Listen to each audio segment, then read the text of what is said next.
Ah.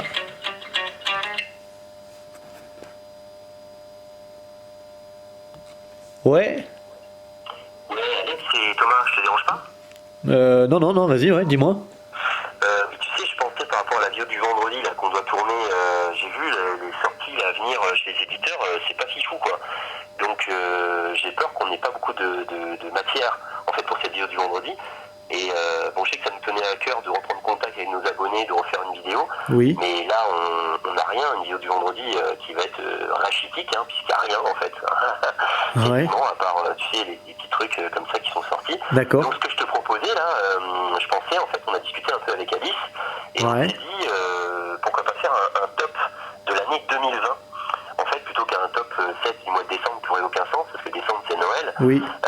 et les ventes sont assez atypiques, là c'est de prendre les meilleures ventes de l'année 2020 dans les catégories un peu comme nos coups de cœur, mais en fait ce seraient les coups de cœur de nos clients, puisque c'est ce qu'ils ont le plus acheté, le plus plébiscité. Ok, d'accord. Ça pourrait être Ok. intéressant, je sais pas ce que t'en penses. Ouais. Donc voilà, on se retrouverait à la boutique pour faire ça. Je sortirai le top de l'année, puis après, bah écoute, roule ma poule quoi, ça marche? Ouais, ok, ça marche, ouais. Et ben on fait ça comme ça alors, c'est cool. Ok. Donc on se voit au magasin alors. Yes. À plus, ciao. Ciao.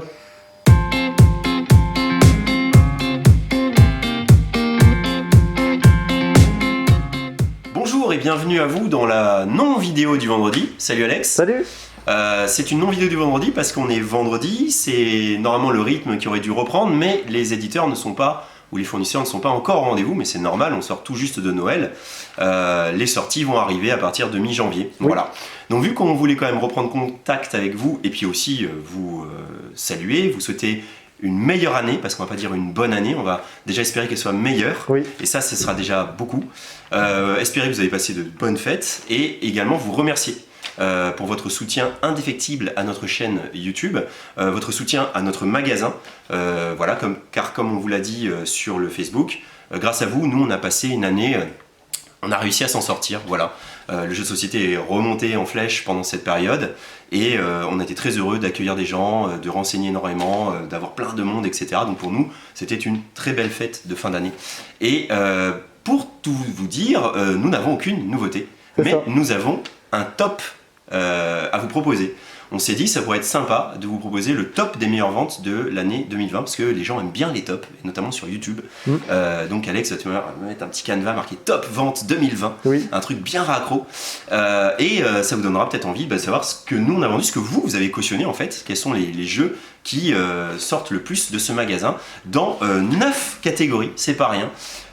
C'est derrière ce petit papier, hein, vous pensez que c'est le réassort des produits vendus le 21 décembre, mais pas du tout. Ici, c'est la liste de tous ces jeux qui sont dans notre top, et on va commencer tout de suite avec le top ambiance.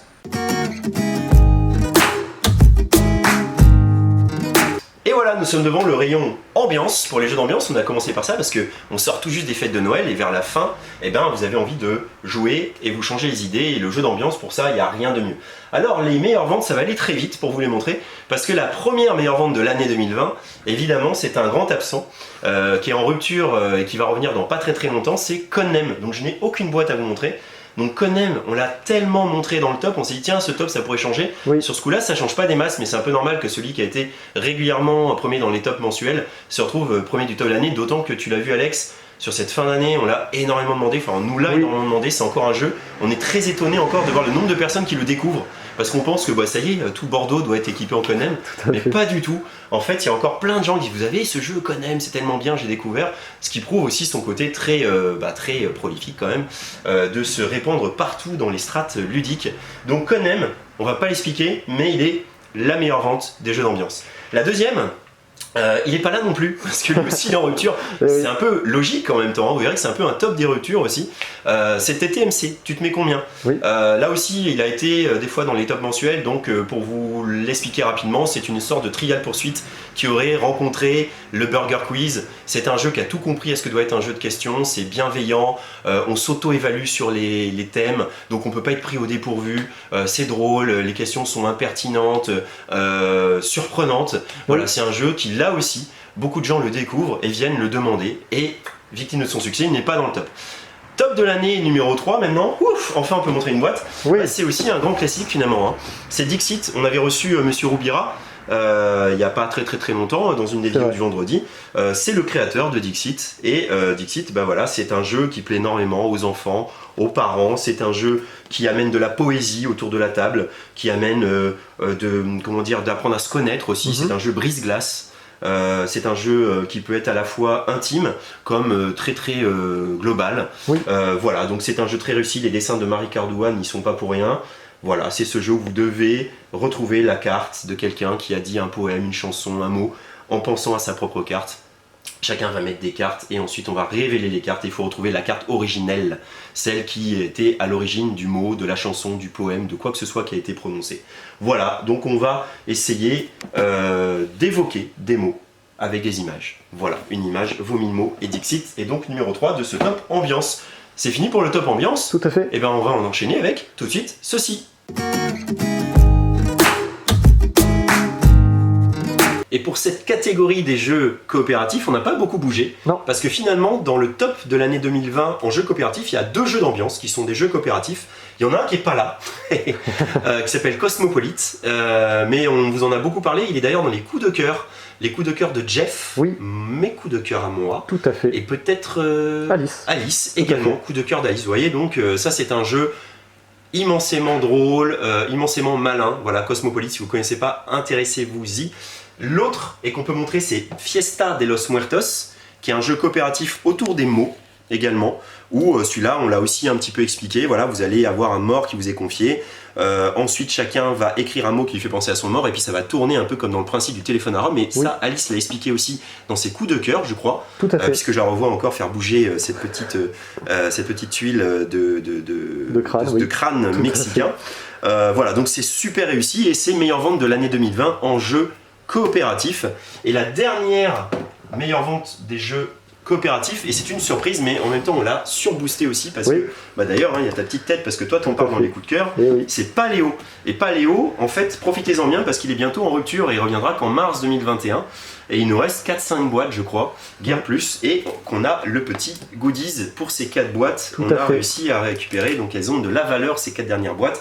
Et Paléo, c'est un jeu coopératif qui immerge littéralement les joueurs dans l'univers de la préhistoire, qui a cette particularité d'être très narratif sans avoir une seule ligne de texte, qui est extrêmement réussi. Voilà, pour moi aussi, hein, ça aurait été un coup de cœur s'il n'y avait pas eu Pandémie Legacy saison 0. Mais voilà, Paléo, meilleure vente en jeu coopératif. Donc si vous n'avez pas encore succombé, ne tardez pas trop ou attendez le mois de mars que ça ressorte.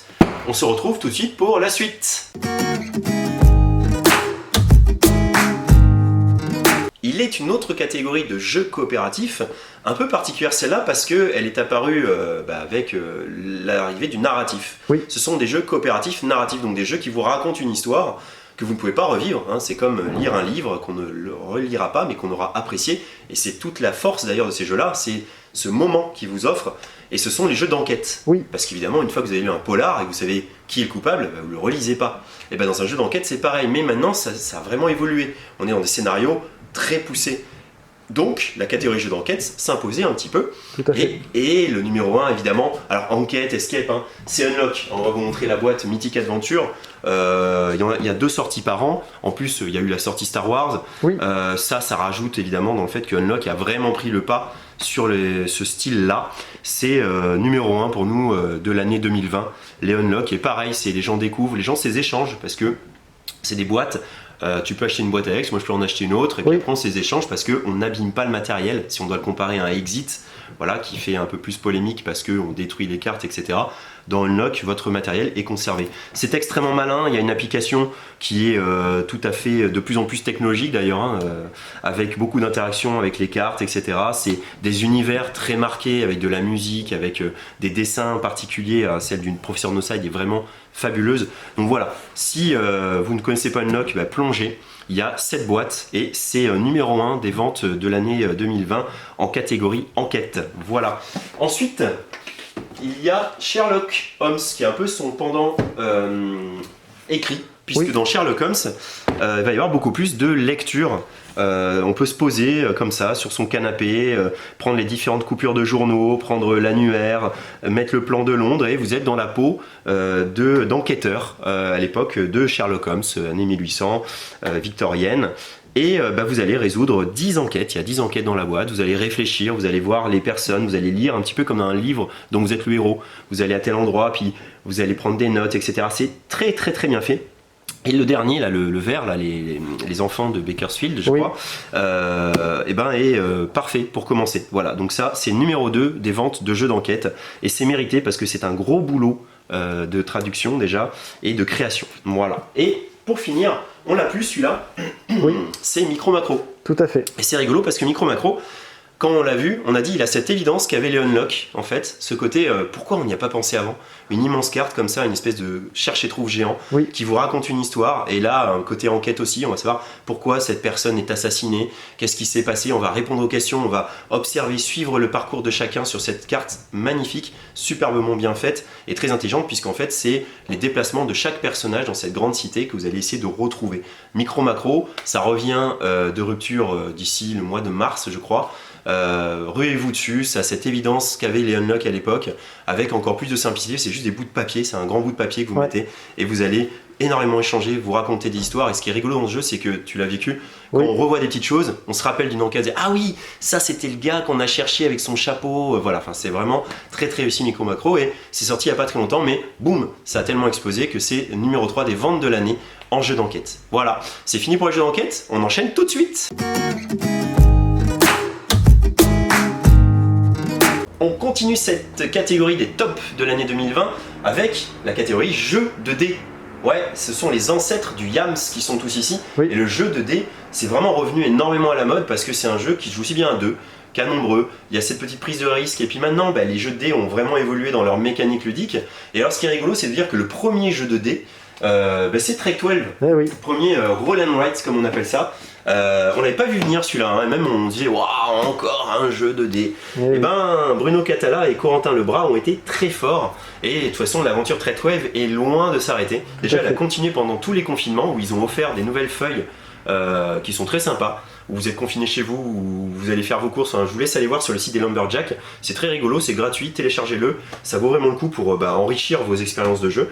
Mais Trek 12, voilà, ce jeu de prise de risque avec un dé qui va de 0 à 5 et un autre dé qui va de 1 à 6, et ça fait toute la différence parce qu'il est quasiment impossible de faire un 7 dans ce jeu-là, alors que dans la plupart des jeux de dés, le 7, statistiquement c'est le chiffre qui sort le plus. Là ils ont réussi à créer le jeu où le 7 sort le moins souvent, et vous allez monter dans votre montagne comme ça, essayer de faire des lignes de chiffres croissants qu'on appelle des cordées, ou alors des lignes de chiffres identiques qu'on appelle des cartographies. Ça évolue avec des petites enveloppes, c'est tout ce qu'on aime, ça vous raconte une petite histoire, ce qui était quand même un sacré pari avec un jeu de Roll and Write. Et c'est numéro 1, et c'est très mérité, numéro 1 de l'année. Trek 12, ensuite on enchaîne avec ce jeu-là, très futé. Un peu le pendant de Skijo, c'est moche. Ça ressemble à un tableau Excel au niveau des feuilles de score, voilà, ça ressemble à ça. Voilà, ça ressemble à ça, ouais, ça donne pas envie du tout. Mais bon sang, qu'est-ce que c'est bien. C'est un petit côté super addictif, beaucoup plus de choix que dans un jeu de dés traditionnel où chaque couleur d'un dé va être reliée à une zone de score. Si j'utilise le dé jaune, je vais faire ici, le dé bleu, je vais faire ici, le dé vert ici. Et chaque zone de score a ses propres moyens de marquer des points, mais chaque zone de score interagit entre elles, et donc c'est très malin. À un moment quand vous finissez quelque chose dans la ligne jaune, boum, vous avez un bonus dans la ligne violette, et peut-être que pile à ce moment là ça vous donne un bonus dans la ligne orange, et c'est ce côté Candy Crush très très satisfaisant où vous rebondissez de ligne en ligne avec un seul chiffre. C'est fabuleux, très futé. C'est cette boîte là, hein. Ça c'est une petite bloc de score challenge qui change un petit peu, mais voyez l'idée, ça c'est une réussite totale. Et c'est Wolfgang Warsch, pour la petite histoire, c'est quand même le créateur de The Mind. Ce monsieur, il touche des trucs, bim, il les transforme en or ludique. Très futé donc. Et pour finir, c'est une collection aussi, elle est là. C'est Boomerang qui vous a beaucoup plu. Alors c'est pas un jeu de dés, mais c'est vrai, c'est cette sensation de cocher des cases, sauf que là cette fois-ci on va le faire avec des cartes qui représentent des lieux où vous allez vous balader, alors soit en Europe, soit en Australie, soit aux États-Unis, c'est vous qui choisissez, et il y a des petites règles qui vont se rajouter selon les boîtes que vous allez choisir, mais la mécanique est la même, c'est du draft, et ça c'est original. Vous avez un paquet de cartes, vous en choisissez une, et vous laissez à votre voisin votre paquet de cartes, et cette carte va déterminer où vous allez cocher dans votre petite feuille de score quelle chose vous allez voir, et il y a plein de petites manières de marquer des points. C'est super agréable. Toi tu joues sur Board Game Arena je crois, et t'es accro à Boomerang, et c'est vrai que ceux qui y jouent deviennent accros, et voilà, vous avez 3 boîtes, et c'est meilleure vente aussi de jeux à cocher, de jeux de dés, sans dés évidemment. On continue tout de suite Alex ? Alors la catégorie reine, la catégorie de l'As d'or, jeu familial. Oui. Là on est sur le top de l'année 2020, donc c'est loin d'être des nouveautés, vous allez voir. Ces trois-là, c'est quasiment le triptyque qui a créé le nouveau jeu de société, Oui.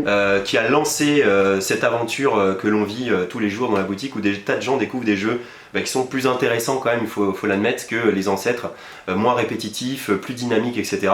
Et le numéro 1, c'est lui. Ah, je le sors d'ici quand même pour te le montrer à hauteur, c'est les Aventuriers du Rail. Évidemment, vous plébiscitez plus la version Europe parce qu'on joue avec les villes qu'on connaît, Oui. mais la version USA, si on additionne, ça fait vraiment aussi beaucoup de ventes également. Donc, les Aventuriers du Rail, on va pas vous faire l'affront de vous l'expliquer, mais quand même, voilà, vous êtes une compagnie ferroviaire, vous allez relier des villes entre elles selon des objectifs secrets qu'on vous a donnés au début de la partie. Attention, tous les objectifs que vous ne ferez pas vous feront perdre des points, ceux que vous ferez vous en feront gagner. Vous allez collecter des cartes, ces cartes, vous allez essayer de les poser à un moment, de les défausser, et ces cartes ont des couleurs qui correspondent au tronçon dont vous êtes capable de prendre la possession grâce à vos petits wagons en plastique. Autant de cartes de la même couleur pour avoir autant de tronçons de la même couleur. C'est très malin, il y a du blocage si on veut. C'est un jeu en fait, pourquoi il est familial? Parce que si on y joue de manière en dilettante, on peut. Chacun fait son petit trajet dans son coin, etc. Mais si on y joue en manière un peu chafouine, genre tiens, tu vas par là, bah tiens, regarde, je vais poser un petit wagon pour t'embêter, bah il se passe quelque chose. Il y a beaucoup de vie aussi autour de la table avec des règles méga simples. Donc les Aventuriers du Rail, évidemment, meilleure vente des jeux familiaux de l'année 2020, et on l'a vu encore sur ce Noël, ça n'est pas près de s'arrêter. Oui. Voilà. En deuxième, on a, hop, un jeu, Seven Wonders. Alors là, c'est presque bizarre parce que finalement il n'est pas si familial que ça comme ça, mais lui il a conquis une strat énorme, il a cassé son plafond de verre de jeu qui était plutôt parti pour être un jeu expert. C'est vrai. Il est allé conquérir des nouveaux joueurs qui ont été séduits par sa mécanique de draft, cette mécanique où vous échangez les cartes comme on l'a vu dans Boomerang, cette mécanique où de collection de cartes finalement, beaucoup de choix, beaucoup de stratégies, là relooké il est encore plus beau, faut l'admettre. Des merveilles toutes plus belles les unes que les autres avec des très grands plateaux maintenant, plein d'extensions qui rajoutent de la richesse au jeu, et un jeu qui a cette particularité aussi de pouvoir être joué en moins d'une demi-heure, même à très nombreux, et ça c'est très rare. En général quand vous êtes 6-7, vous faites un jeu d'ambiance, et c'est quasiment le seul dans cette catégorie, c'est vraiment sa force certainement aussi. Seven Wonders, le jeu le plus primé au monde, deuxième vente de l'année 2020 en catégorie jeu familial. En troisième, bah, c'est un autre grand classique. Tout à fait. Carcassonne, on vous avait dit que ça allait être du grand classique, c'est normal, c'est de la famille, et les gens, quand ils viennent et qu'ils veulent jouer à des jeux faciles à prendre en main, ils partent sur les grands classiques. Voilà, Carcassonne, ce puzzle qu'on va faire ensemble, cette cité de Carcassonne sans cesse différente selon nos parties, qu'on va admirer à la fin de nos parties. Souvent on est là, waouh, qu'est-ce que c'est beau, t'as vu, il y a plein de petits villages, ou non, il y a très grands villages, ça va dépendre de vos parties, et puis vous allez poser vos petits pions comme ça pour essayer de marquer le plus possible de points. C'est très malin parce que plus on joue à ce jeu là, plus on voit vraiment la profondeur du jeu, plus on voit le côté espiègle aussi, un peu comme dans les Aventuriers du Rail. On peut le jouer pareil, un peu chacun dans son coin, mais on peut le jouer en gros blocage, et là on le voit bien, ce petit trou là il est pas anodin parce qu'il n'existe pas de tuiles avec route, château, ça n'existe pas, donc c'est sûr que le rouge il est condamné. Donc on voit tout le côté chafouin qu'il peut y avoir dans le jeu de Carcassonne. C'est un jeu qui plaît énormément, qui se joue très bien à deux. Voilà, et les jeux à deux ont été très demandés cette année. Donc sur cette année 2020, il est troisième des ventes de manière tout à fait logique. Et bien on va finir, continuer encore. Oui, bien Allez, sûr. c'est parti. Alors on enchaîne avec la suite logique, une fois que vous avez bien joué, que vous êtes aguerri, on a vu ce que c'était un joueur familial. Oui. C'est Aventuriers du Rail, Carcassonne, Seven Wonders vraiment au mieux du mieux, parce que c'est des gens qui ont besoin de règles simples, qui ont besoin d'être rassurés déjà avant tout, et ça ces jeux-là le font très bien. Et là, il y a ces jeux que nous on appelle famille, mais quand on connaît les familles, c'est des jeux experts, vraiment. C'est-à-dire, en tout cas des jeux confirmés, vaut mieux appeler ça comme ça, des jeux confirmés. Donc voici le top de l'année 2020 en jeux confirmés, et voici Oriflamme qui est numéro 1, avec également sa deuxième boîte Embrasement. Là encore, si on additionne les deux, on atteint des sommets. Oriflamme, c'est un jeu qui plaît énormément, parce que beaucoup de simplicité, parce que un jeu à combo de cartes, et ça c'est pas très familial à la base, mais ça permet de découvrir cet univers avec beaucoup de simplicité, puisqu'il n'y a que 10 cartes, donc on prend en main le jeu assez simplement finalement, et puis pareil, retournement de situation, combinaison de cartes, petit pouvoir de cartes, on est dans la famille des citadelles, des love letters, des complots, bref, Oriflamme, eh ben, c'est un gros succès et c'est numéro 1 de l'année 2020 dans les joueurs confirmés. Voilà. Oui. Et on va se poser de l'autre côté pour vous présenter le numéro 2 qui est Parks. Et Oui. Parks, la boîte on l'a plus, la boîte de base. Et non. Parce qu'on a tout vendu pendant les fêtes et encore on en avait beaucoup. Hein. Alors, on a mis longtemps avant d'être en rupture, mais à un moment on a été obligé d'être en rupture parce que le jeu avait beaucoup de succès chez les joueurs confirmés. Parce qu'il y a pas mal de petites règles, etc. Mais le jeu, quand même, avec sa mécanique et surtout avec son thème, permet aussi d'aller chercher des joueurs un peu moins confirmés peut-être. Mais en tout cas, on l'a mis dans la catégorie confirmée. Et Parks, vous voyez son extension qui est excellente. Donc s'il y a des jeux Parks et que vous voulez rajouter quelque chose, n'hésitez pas. L'extension est fabuleuse. Et le jeu Parks en lui-même, c'est de la randonnée, c'est de la gestion de ressources. Il y a un petit côté Splendor. On achète des cartes avec des ressources. Et puis après, on va pouvoir collecter des ressources. Il y a un petit côté un peu placement sur un petit plateau. Donc pose d'ouvrier quelque part. Oui. Avec ce côté, toujours être obligé d'avancer. Et donc laisser derrière soi les ressources que on voudrait absolument. Mais il y en a d'autres qu'on veut plus que celles qu'on va laisser. Enfin bref. On a 2 petits pions en plus, ça c'est super malin d'avoir 2 randonneurs, on n'a pas les mêmes stratégies avec l'un qu'avec l'autre, donc voilà, le gros succès de Parks il est tout à fait mérité, c'est la 2e meilleure vente de l'année 2020, et finalement, là-haut, Alex, Oui. tu as la 3e meilleure vente de l'année 2020, et c'est un peu le successeur, non pas le successeur, c'est plutôt le Parks qui était le successeur de Wingspan. Oui. Voilà, un thème comme Wingspan quoi. Wingspan c'est les oiseaux, c'est une ornithologue qui a fait le jeu, et on est sur quelque chose de hop, je monte quand même. Parce qu'on n'a pas beaucoup parlé de Wingspan comme ça ces derniers temps. Voilà, on est sur un jeu de cartes, un jeu de tableau de cartes, on appelle ça. Et vous avez un petit plateau, vous allez poser vos cartes qui sont des oiseaux avec leur envergure d'aile, le type d'habitat dans lequel ils nichent, les actions liées à ces habitats que vous allez bonifier au fur et à mesure que vous poserez des oiseaux dans ces habitats justement. Vous avez une jolie petite tour à dés, vous avez des petits œufs parce qu'on va pouvoir pondre des œufs. La richesse du jeu, c'est sa thématique. Tous les oiseaux sont différents et on va dire que la créatrice qui est ornithologue leur a donné de la cohérence en fonction de leur pouvoir dans le jeu et en fonction de leur réel intérêt dans la nature. Voilà, Wingspan, c'est 3e meilleure vente de l'année 2020 dans la catégorie des joueurs confirmés. Et maintenant, on va enchaîner avec ceci. Alors, c'est la catégorie petits jeux de cartes. Vous savez, c'est ça en fait, hein. Ces petits jeux, voilà, maximum 20 €. Qu'on peut taper comme ça rapidement, des petits jeux de cartes très malins. Et le numéro 1, celui de ton homonyme allemand, Alexandre. Oui. Si tu imagines, tu aurais été allemand, tu te serais c'est Alexandre Bernhardt et tu aurais fait Skijo. Peut-être. Hein. C'est vrai. Voilà, c'est ce jeu. Voilà. Et là encore, on le dit à chaque fois, il y a des gens qui se cassent la tête pour trouver des thèmes, pour trouver des designs, des choses extrêmement jolies. Et puis il y a Skijo qui dit non, moi je vais faire des cartes.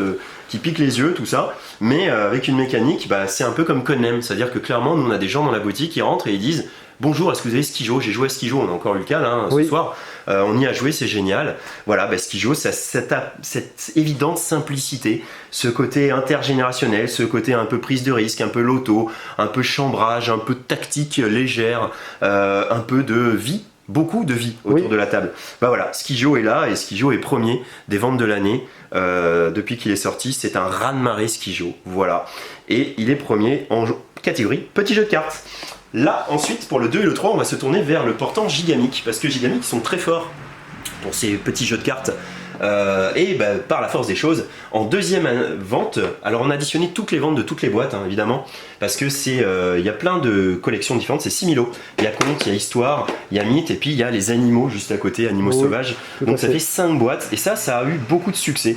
C'est un jeu coopératif, c'est un jeu avec des très jolies images. Voilà, un boulot de Nayad, je crois, c'est ça. Tout à fait. Voilà, Nayad qui a fait ça de manière fantastique. Et puis c'est un jeu d'enquête, quelque part. C'est ça. Il y a un petit côté déduction par l'image, etc. C'est très très malin. Donc ça vous a beaucoup plu. Et c'est donc numéro 2 de l'année sur les jeux petits jeux de cartes, catégorie qu'on a inventée. Et le troisième, pardon, puisqu'on fait 1, 2, 3, c'est vrai que tu m'as fait remarquer, c'est vrai que tu fais 1, 2, 3, Thomas, c'est vrai que je fais 1, 2, 3, voilà. Le troisième, donc c'est 6 qui prend. Voilà. Il y a des grands classiques comme ça, et 6 qui prend en fait partie. Alors c'est toujours une plaie à expliquer, il faut le jouer, voilà. Mais pareil, cette espèce de côté, comme Skijo, les gens y jouent, c'est dynamique, c'est rapide, on peut y jouer à très nombreux, jusqu'à 10 joueurs, et vu que c'est en simultané, on n'attend pas son tour. Il y a un petit peu de fourberie, il y a un petit peu de prise de risque, il y a un petit peu de déduction, qu'est-ce qui va être joué, comment je peux me sortir de là, parce qu'en gros, il ne faut pas être la 6e carte de la ligne qui va être jouée. Il y a plusieurs lignes et vous jouez les cartes dans l'ordre croissant. Et vous essayez de jouer la carte qui va bien se placer pour pas manger les petites têtes de veau comme ça, les petites têtes de vache. Voilà, super efficace. 3e de cette catégorie. On continue tout de suite.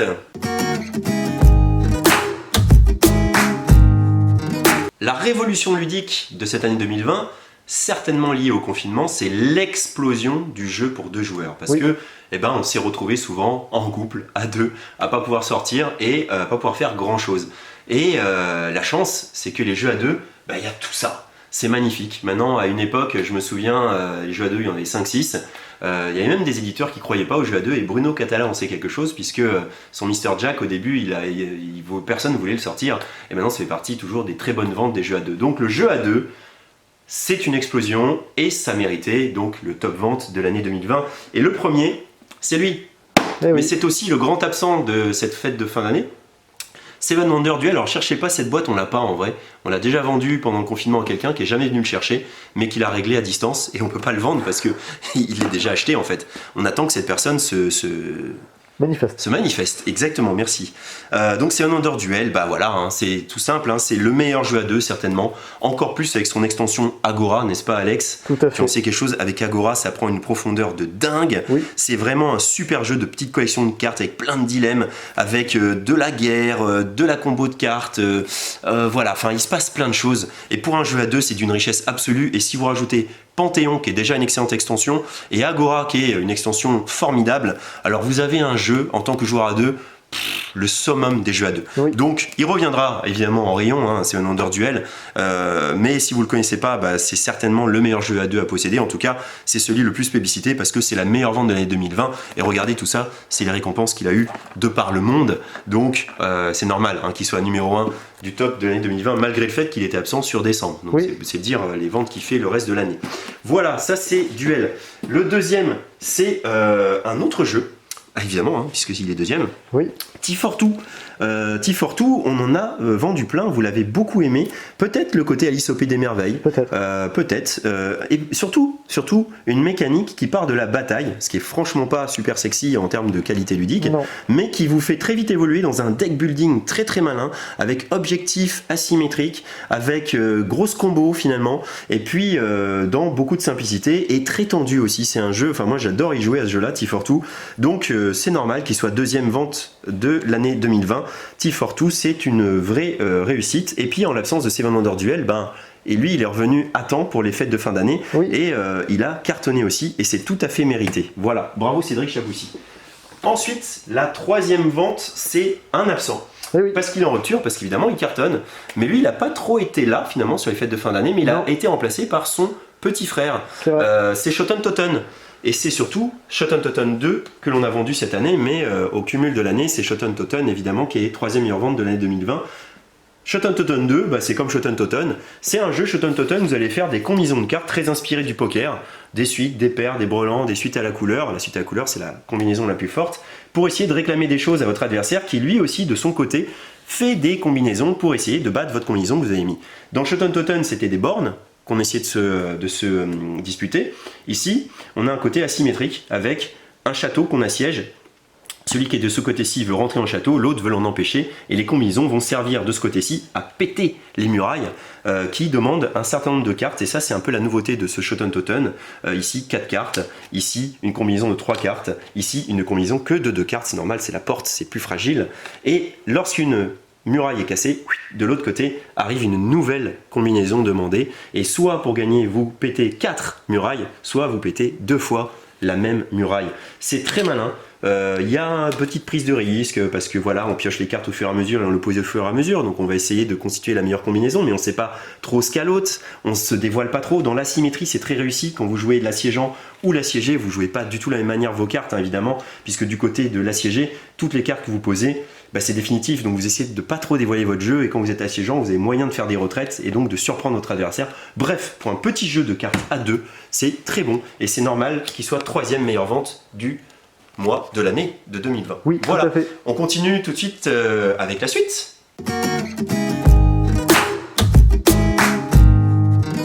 avant de devenir un joueur aguerri, on a commencé par jouer en tant qu'enfant.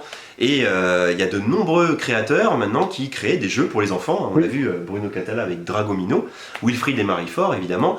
Donc la catégorie jeux pour enfants s'imposait pour ce top de l'année 2020. On commence par le numéro 1, parce qu'on fait ça depuis le début, maintenant numéro 1, on n'a plus le choix.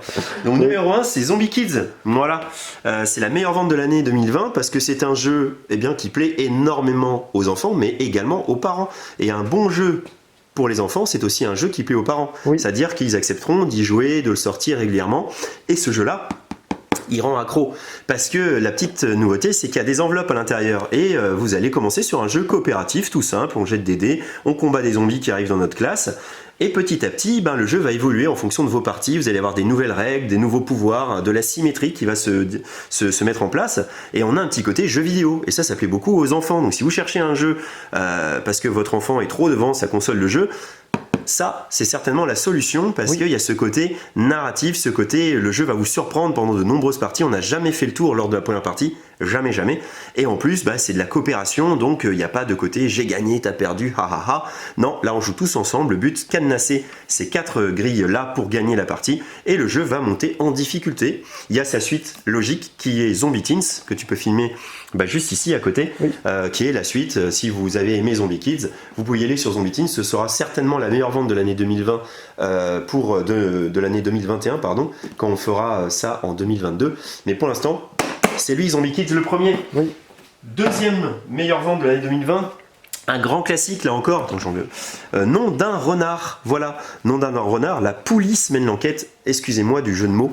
Et donc ça c'est un jeu qui mélange plein de petites choses très agréables. D'abord, il y a un petit côté Cluedo, parce qu'on va enquêter pour savoir quelle est la carte qui a été mise là dans le scanner de renard. Il y a un petit côté Yams, parce qu'on va jeter les dés, on va essayer de faire des combinaisons. Pendant 3 lancers, on va essayer de faire que des papates, ou alors que des yeux. Il y a un petit côté qui est-ce, parce que ces cartes-là sont des renards qui ont toutes différentes caractéristiques, avec une écharpe, pas d'écharpe, est-ce qu'il est grand, petit, chapeau, pas de chapeau, un peu comme au qui est-ce. Et petit à petit, on va connaître les renards, et en fonction de ce que vont nous dire les habitants, là, on voit, ça c'est le symbole magique, là, le petit truc vert que vous voyez là, c'est parce que on a posé ce petit jeton écharpe, on a posé la question à l'habitant, est-ce que le renard qu'on cherche a une écharpe? Et il nous a répondu oui. Ça c'est le côté magique qu'aiment beaucoup les enfants. Oui, il a une écharpe. Donc là, comme au qui est, il a une écharpe. Donc on peut éliminer tous ceux qui n'ont pas d'écharpe. Et petit à petit, comme ça, on va essayer de cerner la personnalité, le portrait robot du renard qu'on recherche, qui est ici et qui tente de s'évader. Et s'il est sorti avant qu'on ait réussi à l'interpeller, on a perdu la partie. Un coopératif, encore une fois, c'est pas un hasard si ces jeux-là fonctionnent bien avec les enfants. Ça les met en confiance. Ça leur apprend à jouer et puis après plus tard ils se mettront en compétition, mais c'est bien de les rassurer avec de la coopération. Et d'ailleurs le troisième dont je vais vous parler, Attrape-Rêve, lui aussi c'est un jeu coopératif, mais avec cette particularité qu'il est coopératif, compétitif et compétitif rapidité. C'est un jeu qui va se jouer sur la vision, la projection des formes dans l'espace. Voilà, on va pouvoir jouer en coopération, ce qui est très bien avec l'enfant pour lui apprendre les mécaniques du jeu et le mettre en sécurité dans le jeu.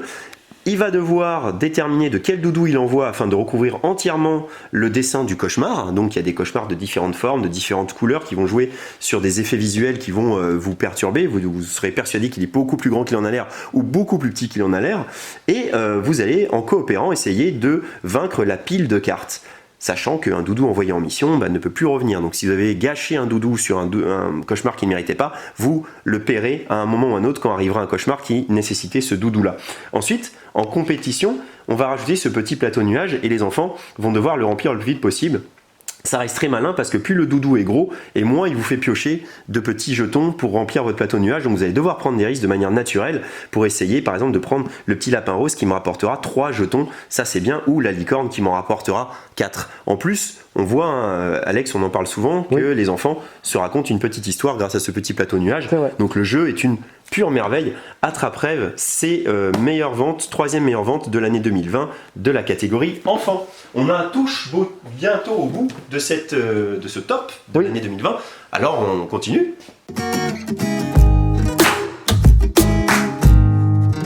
Et pour finir le top vente de cette année 2020, on va finir par le jeu de rôle. On parlait des jeux narratifs, Alex.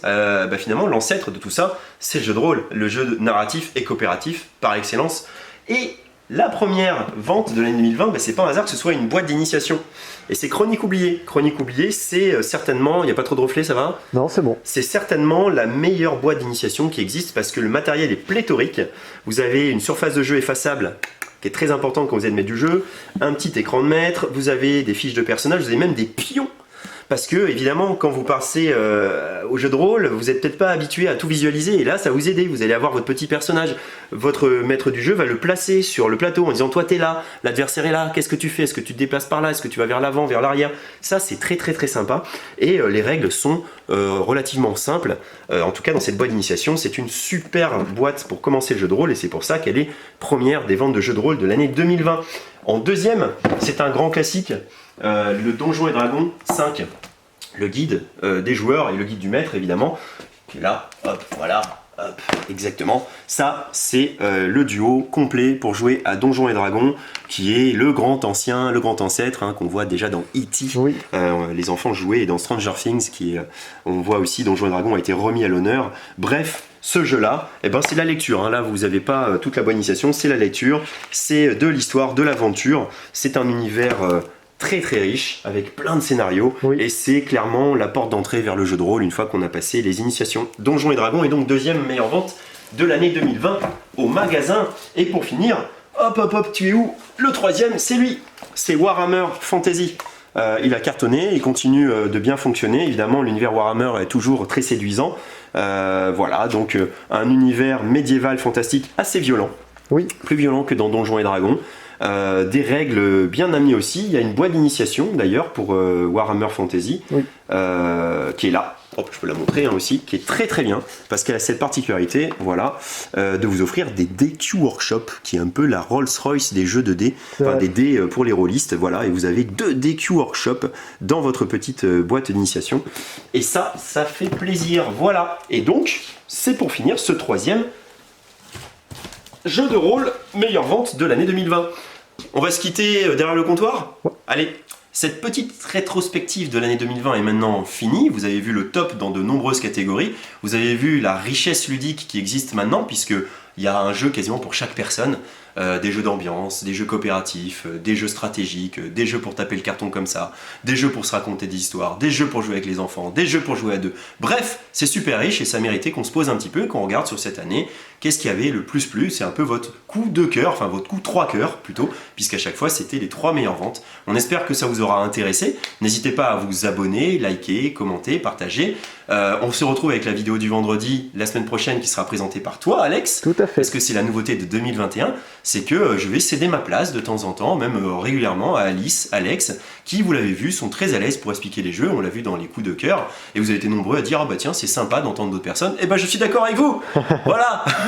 Il y aura maintenant Alice qui présentera et Alex qui commencera la semaine prochaine pour vous présenter le début des nouveautés. Ça va s'accélérer en février, hein, clairement on a déjà vu la liste de tout ce qui allait sortir. Et tu présenteras des choses en avant-première aussi, voilà, parce qu'on va continuer un petit peu dans ces vidéos du vendredi, à la fin de la vidéo, de vous montrer un petit jeu en exclusivité que nous a envoyé un éditeur sympathique afin qu'on vous tease un petit peu, afin qu'on vous fasse baver, afin que vous vous disiez mais quand est-ce que ça sort? Et qu'on vous dise quand ça sort. Voilà, donc merci beaucoup de nous avoir suivis, merci beaucoup de nous suivre sur la chaîne YouTube, merci beaucoup de venir au magasin, de nous soutenir et de chaleureusement nous remercier pour ce qu'on fait, parce que bah, pour nous ça donne du sens évidemment, et c'est toujours très sympathique ce relationnel qu'on tisse avec vous qui est bien plus agréable que le simple relationnel de commerçant-client. Voilà. Mon long blabla est fini. Alex, je te laisse la suite pour la semaine prochaine. Oui. Et d'ici là, amusez-vous bien et à bientôt chez Jeux d'Écart Bordeaux.